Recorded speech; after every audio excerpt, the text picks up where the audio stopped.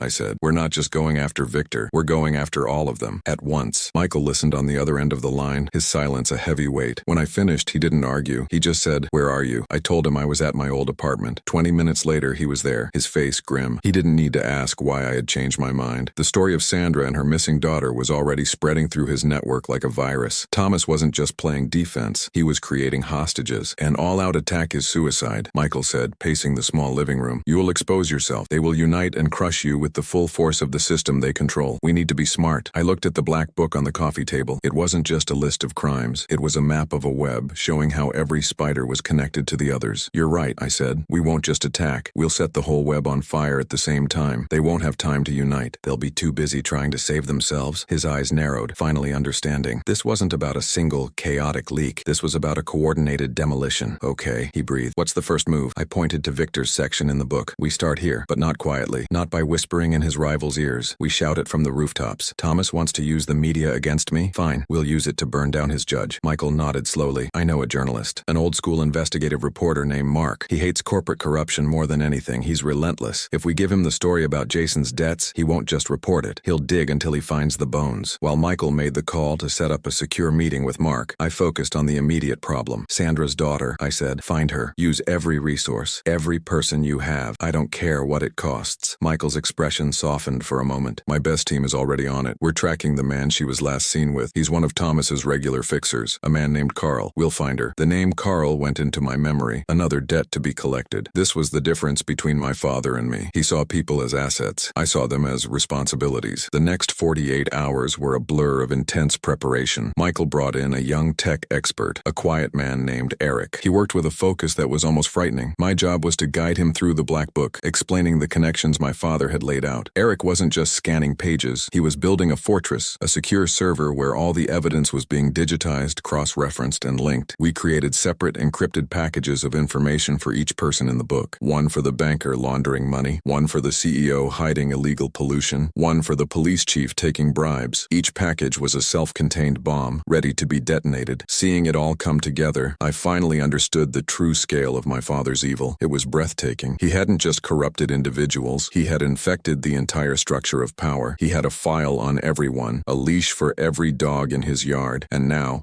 I held all the leashes. The work was draining, but it was also clarifying. My rage was cooling, replaced by a cold, sharp purpose. I was no longer just avenging my mother. I was performing a surgery, cutting out a cancer that she had spent her life running from. The meeting with Mark, the journalist, took place in a sterile, anonymous hotel room. He was a man in his late 50s, with tired eyes that had seen too much. He listened without interruption as I laid out the story of Judge Victor and his son, Jason. I didn't give him the black book. I gave him a single file containing copies of the ledger entries, bank transfers to casinos, and threatening letters from loan sharks that my father had intercepted and saved. It was a complete, undeniable story of a father's desperation and a son's sickness, all exploited by my father. Mark looked through the documents, his expression unreadable. When he was done, he looked up at me. "Why are you doing this?" he asked, his voice rough. "This isn't just a story. This is a bomb thrown into the highest court in the country." I thought of Sandra's worried face, of my mother working 2 jobs, of the fear in Laura's eyes, because the people who are supposed to protect us are the ones holding the cage doors shut.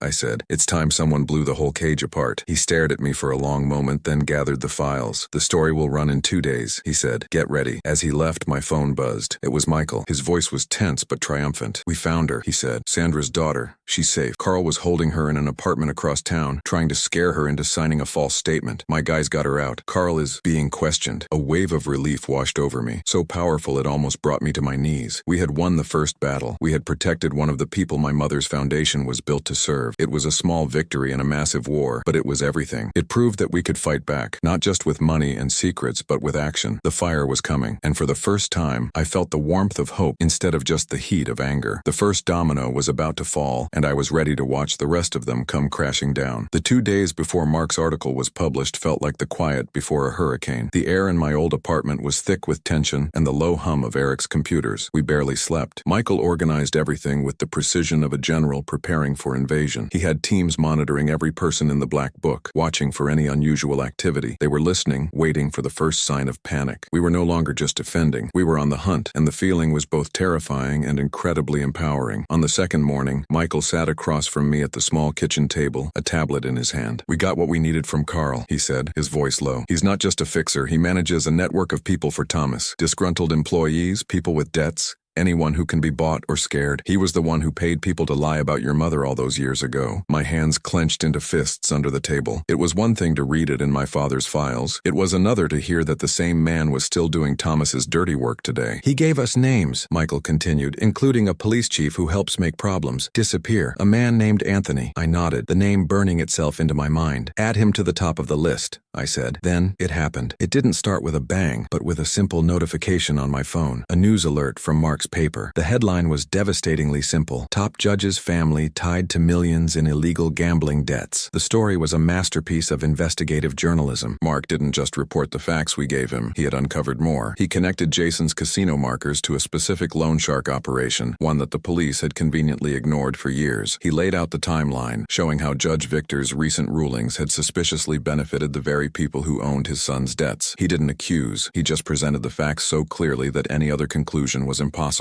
The explosion was immediate and overwhelming. Within an hour, every major news channel was leading with the story. They showed pictures of Victor's face, stone cold and arrogant, next to blurry casino security photos of his son, Jason, looking desperate. The phone calls started coming into the foundation, some from reporters, others from supporters who were shocked. I instructed everyone to give a simple, no comment. This fire didn't need any more fuel from me. It was burning perfectly fine on its own. Eric tracked the online spread. The story was a wildfire, jumping from news sites to social media, with people expressing the kind of outrage that politicians fear. The cage was breaking. Michael's team sent me a live feed from a camera across the street from Victor's courthouse office. Reporters were swarming the entrance like ants on a piece of dropped food. When the judge finally emerged, flanked by security, he looked like a ghost. His usual confidence was gone, replaced by a pale, fragile fury. He pushed through the crowd, shouting no comment, as microphones were shoved in his face. It was a small taste of the humiliation my mother must have felt, but it was a start. He wasn't in control anymore. He was the story, the scandal. His power was an illusion, and Mark had just pulled back the curtain for the whole country to see. Late that night, Michael showed me an intercepted message from Thomas to one of his other associates. It was short and brutal. The boy has declared war. Contain this fire now. Find out who the source is. I want them buried. Thomas wasn't panicking. He was mobilizing. He saw this not as a defeat, but as the opening shot of a battle he intended to win. He still underestimated me. He thought I was just my father's son, playing with his father's toys. He didn't understand that I wasn't trying to control his world. I was trying to burn it down. He was trying to find a single source, a leak to plug. He had no idea that we weren't a leak. We were a flood. I looked at the digital web Eric had created on his screen, the lines of connection between all these corrupt men. Victor was just one node, and it was already flashing red, signaling chaos. Who's next? Michael asked, his eyes on the screen. I thought about the information from Carl, about the police chief, Anthony, who made problems disappear. He was the one who protected the loan sharks that trapped Jason. He was part of the same infection. We go after the protector, I said. We show them that their shields are made of paper. Eric was already pulling up the file, a package of evidence detailing years of bribes and buried cases. The first domino hadn't just fallen. It was already knocking over the next one in line. The war wasn't coming anymore, it was here, and we were just getting started. The hum from Eric's computers was the new heartbeat of my life. It was a constant, steady rhythm of data being processed, secrets being organized, and weapons being forged. The night after Judge Victor's fall was electric. We didn't celebrate. Instead, we worked with a quiet intensity, knowing that Thomas's response would be swift and ruthless. He wasn't a man who accepted defeat. He was a cornered animal who would chew off his own leg to escape a trap, and he saw everyone around him as disposable. Michael came in around dawn, looking tired but focused. He placed a cup of coffee on the small table in front of me. "Thomas is moving," he said without preamble. "We're picking up chatter. He's pulling in favors, calling people who haven't been on his payroll for years. He's looking for the leak, and he's not being subtle about it. He's putting pressure on everyone in his network, assuming one of them betrayed him." I took a sip of the hot coffee. It burned, but the sensation was grounding. "Let him," I said. "Let him tear his own house apart looking for a ghost. While he's busy suspecting his friends, we take out his shield." Our next target, Police Chief Anthony, was a different kind of challenge. Victor was powerful because of his position, but Anthony was powerful because of the loyalty he commanded on the streets. He was the wall that protected all the other corrupt pieces on the board. Leaking his file to Mark wouldn't be enough. It would be seen as a media attack, something Anthony could dismiss as a political smear. We needed to break him from the inside. Michael had an idea. "There's a man in internal affairs," he explained, pulling up a photo on his tablet. "His name is Douglas, a good cop, old school. He's been trying to build a case against Anthony for years, but he always gets shut down. His witnesses disappear. Evidence gets lost. Anthony has effectively exiled him to a desk job reviewing paperwork." The plan was simple but dangerous. We would give Douglas the ammunition he needed. Eric compiled a smaller, targeted package on Anthony. It didn't contain everything, just 2 specific cases that were impossible to ignore. One was the loan shark operation that had trapped Jason, which Anthony had personally ordered his officers to deprioritize. The other was a missing persons case involving a young activist who had been protesting one of my father's construction projects. The file showed 3 payments from one of my father's shell companies into Anthony's wife's bank account, starting the day after the activist vanished. It was a smoking gun. "How do we get it to him securely?" I asked. Michael smiled faintly. "We don't. We get it to his wife. Her name is Janet. She volunteers at a city soup kitchen every Wednesday morning. She thinks her husband is a hero. We'll make sure she finds out who she's really married to." It was a cruel move, using a man's family against him, but my father and Thomas had used my mother's love for me as a weapon against her. They had made the rules of this war long before I entered it. There were no lines they wouldn't cross. I would simply cross them back. 2 days later, Janet was working her shift at the soup kitchen. One of Michael's people, a woman who posed as someone needing a meal, accidentally left a sealed manila envelope on the counter where Janet was serving. The envelope simply had the words "for your husband" written on it. We watched from a street camera as Janet picked it up, a confused look on her face. She put it in her purse. We knew she wouldn't be able to resist looking inside. The files were presented not as accusations, but as evidence from a supposed concerned officer who was too scared to come forward directly. It was designed to look like a desperate plea for help from within the department. The effect was exactly what we'd hoped for. That evening, our surveillance picked up raised voices from Anthony's house. The fight was explosive. A few hours later, just after midnight, Douglas received an anonymous email. It contained a single, heavily encrypted file. The password was the name of the missing activist. When he opened it, he found the same evidence his wife had seen, plus more. The email simply said, "His wife knows. She won't protect him. Now is your chance." Douglas didn't hesitate. He officially reopened both investigations before sunrise, citing a new, credible, anonymous tip. By the time Anthony got to his office, his world was already on fire. He was being investigated by his own department, a move sanctioned by a city official who was a rival of my father's and was thrilled to see his ally stumble. The story was no longer about a journalist making accusations. It was about an official police investigation into corruption at the highest level. Mark's newspaper, tipped off by an anonymous source, broke the story an hour later. This time, the headline was even more brutal. "Police chief investigated for bribery and connection to disappearance." Thomas's reaction was immediate. An intercepted text to another of his men was chilling. "The boy is using the book. This is not a leak, it's a planned demolition. Anthony is a liability. Cut him loose. Make it look like an accident." They were going to silence him before he could talk. They were going to make him another problem that just disappears. "They're going to kill him," I said to Michael, my blood running cold. This was the part of the plan I hadn't fully prepared for. I wanted to expose these men, to ruin them. I didn't want them dead. Michael's face was grim. "This is the world your father built," he said quietly. "Now you have to decide how you're going to live in it." He was right. I had started this fire. I couldn't let it consume people, not even a man like Anthony. "Get a message to Douglas," I said, my voice firm. Tell him Anthony is in danger from his own friends. Tell him to offer protective custody. Now, the game had changed. We weren't just knocking over dominoes anymore. We were trying to stop a bomb from going off. The seconds after I gave the order felt like hours. Every bit of noise from Eric's machines sounded like a clock ticking down to a man's death. On one screen, we had a thermal camera view of Anthony's house. On another, a live map tracking Douglas's unmarked cars as they raced across the city. Michael stood beside me, his face unreadable, just watching the screens. They'll send someone quiet, he said, his voice low. Not a car bomb, too noisy. Someone will walk up to the door posing as a delivery guy or a concerned neighbor. It will be over before anyone knows what happened. His calmness was terrifying. It was the voice of a man who had seen this happen before. I couldn't take my eyes off the map. Douglas's cars were close, but close wasn't enough. Eric, is there any chatter? I asked. My own voice tight. Anything from Thomas's people? Eric shook his head, his fingers flying across the keyboard. They've gone dark. Standard procedure before a move like this. No phones.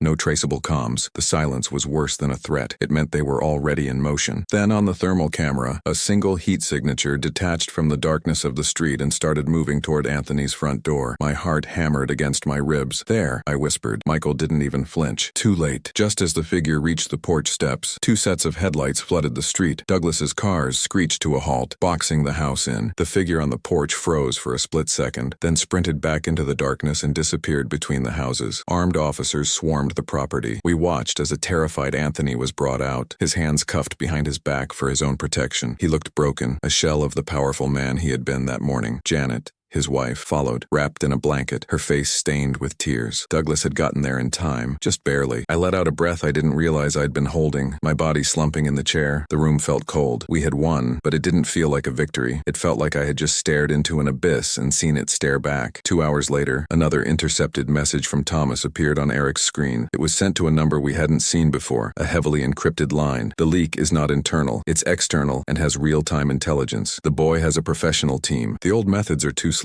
I'm bringing in Vincent. Give him whatever he needs. Find the source. I don't want them buried anymore. I want them brought to me. Michael read the message over my shoulder. Vincent, he said, a note of grim recognition in his voice. I know that name. He's not just a fixer. He's a hunter. He specializes in finding people who don't want to be found. He's ex-intelligence from the old days of the dictatorship. He finds ghosts. The game had changed. Thomas was no longer just trying to put out fires. He was now actively hunting us. Vincent wouldn't be looking at the usual suspects. He would be looking for someone like me, someone with resources and a reason to hate my father's world. He would start digging into my father's enemies, his secrets, and eventually he would find his way to my mother and to me. How long do we have? I asked Michael. He looked at the complex web on Eric's screen. Days, a week maybe. Vincent is methodical. He will be thorough, but he will find us. We need to move faster. We need to hit them so hard and so fast they don't have time to react. I looked away from the screens and at my own hands. They were steady, but I felt a tremor deep inside. The plan to expose these men, to tear down their paper empire with truth had felt clean, justified, but now it was becoming something else. People were almost dying. A professional hunter was after us. Was this what my mother ran from? This spiral of violence where there were no good choices, only less terrible ones? For a moment I felt the crushing weight of that $2.4 billion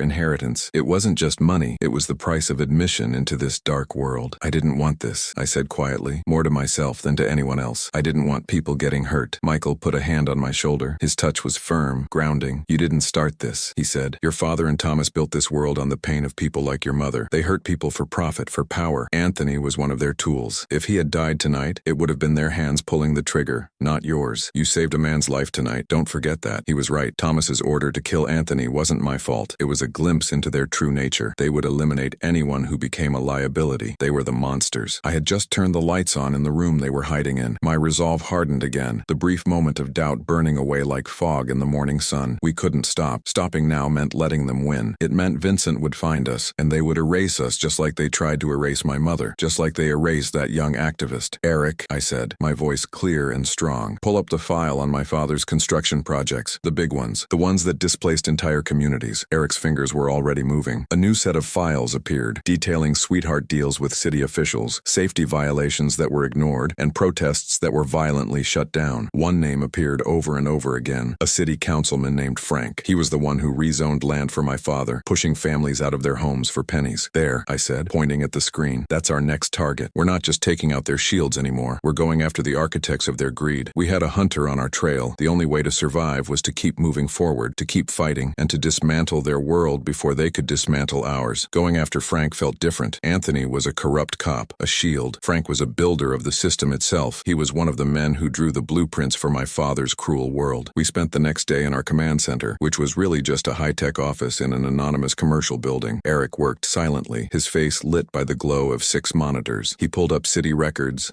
zoning applications, and campaign donations. A clear picture began to form. Frank would approve a project for my father, and a month later, a shell company would donate a large sum to Frank's re-election campaign. It was simple, dirty, and happened over and over again for 2 decades. The money trail is easy to prove, Eric said, pointing to a complex chart on his screen. But it's boring. It's numbers on a page. People don't get angry about numbers. They get angry about people. Michael nodded in agreement. He's right. We need a face, a victim. He looked at me. Your father and Frank didn't just rezone empty lots. They tore down neighborhoods. They pushed people out of homes their families had lived in for generations. We need to find one of them. My mind went back to my mother, forced out of her life. This was the same story, just on a larger scale. This was my father's signature move, treating people like obstacles to be removed. Find someone, I said, my voice harder than I expected. Find someone they couldn't break. While Eric searched for a victim, I couldn't stop thinking about Vincent, the hunter. Every shadow seemed a little longer. Every random noise outside made me jump. I was living in a luxury hotel suite under a fake name, but it felt more like a prison than a palace. The billions of dollars meant I could buy anything, but I couldn't buy peace of mind. I was a ghost with a bank account, haunted by the man who was hunting me. He'll start with the obvious, Michael told me that evening over a secure line. He'll look into your father's known enemies, business rivals, people he sued. He won't find you there. The trail to your mother is cold, decades old. We have time, but we don't have forever. We have to keep hitting them, keep them off balance. The next morning, Eric had a name, Harold. He was an old man now, in his late 70s. His family had owned a small printing press for 3 generations, located right where one of my father's gleaming office towers now stood. Frank had rezoned their block from commercial to high-rise residential, making their business illegal overnight. My father then bought the land for almost nothing. The family lost everything. Harold had fought it, filing lawsuits and organizing protests, but he was a small man fighting a giant. He lost. According to the file, he now lived in a small apartment on the other side of the city. He never gave up, Eric said. He still writes letters to the editor about it. Nobody prints them anymore. He was perfect. Meanwhile, in a quiet, forgotten corner of the city archives, Vincent was at work. He wasn't using computers. He was reading old personnel files, handwritten notes, and dusty records. He moved with a quiet patience that was more unsettling than any threat. He found the name of a woman who had been my father's personal secretary for over 40 years, a woman named Edith. She had retired a decade ago. Vincent found her address and paid her a visit that afternoon. He didn't threaten her. He arrived with flowers and a box of her favorite chocolates, claiming to be an old friend of Arthur's, writing a book to celebrate his life. Edith, a lonely widow in her 80s, was charmed. She invited him in for tea. He listened to her stories for over an hour, stories about my father's ambition and genius. Then he gently steered the conversation. Arthur was always so private about his personal life, Vincent said smoothly. I remember a young woman, Patricia. She was so full of life. It was a shame what happened. Edith's smile faded. That was a sad business, she said quietly. Arthur was never the same. He said she was unstable. Vincent leaned in, his voice soft. I always felt there was more to it. Patricia had friends, didn't she? Someone she trusted? Edith thought for a moment, her mind going back decades. There was one, she finally said. Her best friend from work, a lovely girl named Carolyn. They were inseparable. After Patricia left, Carolyn quit. Said she couldn't work there anymore. I never saw her again. Vincent smiled. He now had a name that wasn't in any official file, a new thread to pull. That same evening, Michael and I went to see Harold. His apartment was small and cluttered with books and stacks of paper. The air smelled of old paper and coffee. Harold was a thin man with sharp, intelligent eyes that had seen too much. He was suspicious at first. Who are you? He asked, his voice raspy. I didn't give him my real name. I told him I was a researcher investigating corrupt land deals from my father's era. Arthur's son? He asked, his eyes narrowing. I simply nodded. I'm not him, I said. I want to expose what he and Frank did. For a long moment, Harold just stared at me. He was judging me, weighing my words against a lifetime of betrayal. Then he seemed to make a decision. He walked over to a locked filing cabinet and pulled out a dusty shoebox. Inside were old photos, newspaper clippings, and legal letters. At the very bottom was a small cassette tape. Frank was careless once, Harold said, his voice trembling with ancient anger. He met with me, tried to buy my silence. He didn't know my son had put a small recorder in my coat pocket. My heart skipped a beat. You recorded him? Harold nodded. He admitted admitted everything, how my father paid him, how they planned to force us out, how they laughed about it. He pushed the box across the table toward me. I've held on to this for 20 years. No one would ever listen. Maybe you can finally make them. I looked at the tape, then at Michael. This wasn't just a weapon. It was justice, delayed for 2 decades, and we were about to deliver it. Back in our command center, the air was thick with tension. Eric carefully placed the old cassette tape into a deck connected to his computer. He hit play. A hiss filled the room, then a voice. It was Harold, younger, but full of the same tired defiance. Then another voice, slick and confident. Frank. Michael and I leaned closer to the speakers. The recording was 20 years old, a ghost in a machine, but the greed in Frank's voice was timeless. He laughed as he detailed how he would change the zoning laws, how my father would get the land for a fraction of its worth. They'll make noise for a month, then they'll be gone, Frank said on the tape. People forget. Money doesn't. My hands clenched into fists. This was it. The casual cruelty, the absolute certainty that they were above everyone else. This was the world my father built. Can you clean it up? I asked Eric, my voice tight. He nodded, not taking his eyes off the sound waves dancing on his screen. I can isolate their voices, remove the background noise. It will sound like they're in the room with us. Michael looked at me. This is more than just a leak. It's a confession. We can't just drop it. We have to build a story around it. Harold's story. The plan formed quickly. We would create a short, powerful video. It would start with Harold telling his family's history, showing the old photos from the shoebox. It would show the thriving neighborhood before it was destroyed. Then, as Harold described the injustice, we would play Frank's own words over the images, proof and pain woven together. While we worked, Vincent was pulling on his own thread. He had a name, Carolyn, and a rough time frame. He didn't use the internet for this. He went to the Central Registry Office, a place of paper and dust. He spent hours looking through old employment records from my father's company, cross-referencing them with marriage licenses and property deeds from the era. He was looking for a ghost, and he knew ghosts left faint paper trails. After a full day of searching, he found her. Carolyn had married a man named James a year after she quit her job. They had moved to a quiet suburban neighborhood. Vincent found their address. He didn't rush. He bought a simple bouquet of flowers and drove there that afternoon, a patient wolf approaching a long-lost trail. The next evening, our weapon was ready. Eric had created a masterpiece of digital justice. The 3-minute video was heartbreaking and undeniable. It ended with a simple question on a black screen. How many other families did Arthur and Frank destroy? We didn't send it to the major news networks. They were too slow, too connected to my father's world. Instead, Eric targeted a dozen popular independent journalists and activist blogs known for taking on corruption. He uploaded the video simultaneously to hundreds of social media platforms using a web of anonymous accounts. Then, we waited. It didn't take long. Within an hour, it was spreading like a wildfire. The hashtag, Frank's Confession, started trending. People weren't just sharing a news story. They were sharing a story of a man, Harold, who had his life stolen. They were angry about a person, not just numbers on a page. Michael was right. Frank must have felt untouchable. The first call he got was likely from a confused assistant, then another. Then his phone probably started ringing nonstop. By morning, every major news outlet was running the story. Reporters were camped outside his house and his office. The mayor, a man who had taken my father's money for years, was forced to call for an immediate investigation. Frank's carefully built world of backroom deals and quiet corruption was collapsing in public for everyone to see. In his own secure office, Thomas would have watched the news with cold fury. Our attack wasn't just a nuisance. It was a direct hit on the foundations of their power structure. Frank wasn't just an ally. He was a key part of the machine, and we had just broken him. At the same time, miles away, Vincent knocked on a modest, well-kept door. A woman in her early 60s with kind eyes and a wary expression answered. It was Carolyn. Vincent gave her his most charming smile. Carolyn, my name is Bernard, he lied smoothly, using a name from his list of aliases. I'm an old colleague of Patricia's. I was hoping to speak with you about her for a memorial project. The name Patricia hung in the air between them. Carolyn's friendly face tightened. The past she had buried long ago had just appeared on her doorstep. I don't know what I can tell you. That was a very long time ago, she said, her hand tightening on the doorknob. Vincent's smile didn't waver. I understand, he said, his voice gentle, but it's important. It's about her son. That was the key. He saw the flicker of recognition and fear in her eyes. He knew he was in the right place. The trail to my mother, and to me, was no longer cold. It was burning hot. The hunter had found his prey's last friend. My mother's final words shattered my reality. I was kidnapped from a billionaire. Now, after inheriting $2.4 billion,